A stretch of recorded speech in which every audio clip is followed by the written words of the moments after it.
Hey, I'm Ryan DeVane. I'm the clinical director and founder of Grounded Wellbeing, and my pronouns are he, him. Jacqueline Bird, I use they, she pronouns. I'm the assistant clinical director at Grounded Wellbeing. Yeah, so Grounded Wellbeing started in 2021 as a private practice and turned it into a group practice in 2023. We exist to serve queer and trans folks across the lifespan. We work with ages 6 and up, we work with kids, we work with adolescents, teens, families, young adults, adults. We specialize in trauma recovery, anxiety, depression, and yeah, just supporting folks navigating transition. We do individual therapy, family therapy, group therapy, couples therapy, relationship therapy, all types of therapy, in addition to holistic wellness services as well, which looks like sound and vibrational therapy and Reiki.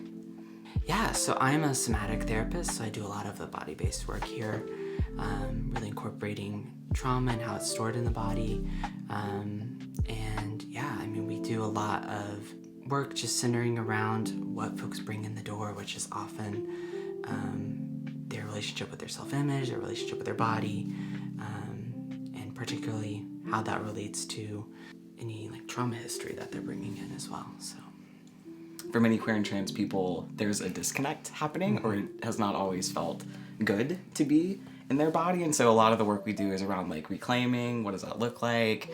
How do we cultivate a different relationship with the body in a lot of ways, and helping folks do that. Societally, I feel like we have a hard time talking about bodies or it being okay to be in different sized bodies.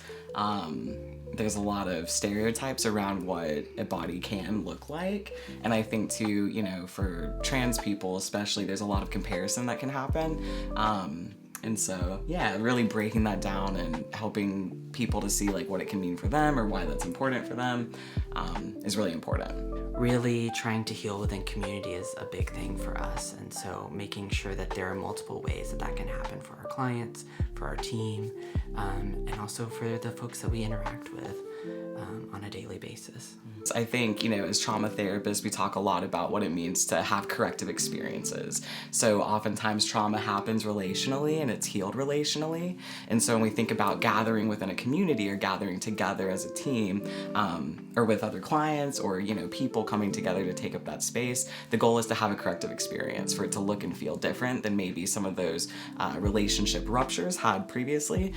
So that's the goal, and that's kind of what we try to cultivate and foster. Yeah, so I think it's great that y'all are holding this and talking about it, and creating a space also to find and cultivate joy. I think that's really important.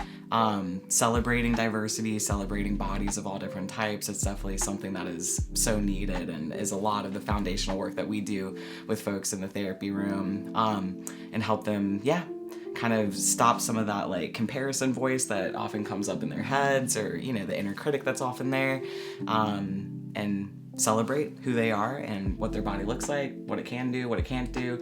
I think too, it's also important to talk about just the overlap of, eating disorders or disordered eating when it comes to the trans community. That's something that we see a lot, and I think it's sometimes misdiagnosed, or it's missed, or it's underdiagnosed. And so I think that's a framework that we're kind of, always looking at or thinking about, because it can happen so easily for queer and trans folks especially. Yeah, so I think it's important also to have a disability justice framework when we're having conversations around body image and self-image and ability status, and just our own capacities and our own processing styles. A lot of the work that I do with clients is introducing spoon theory, the idea that certain actions require more spoons than others, and every day we have a specific amount of spoons that we have.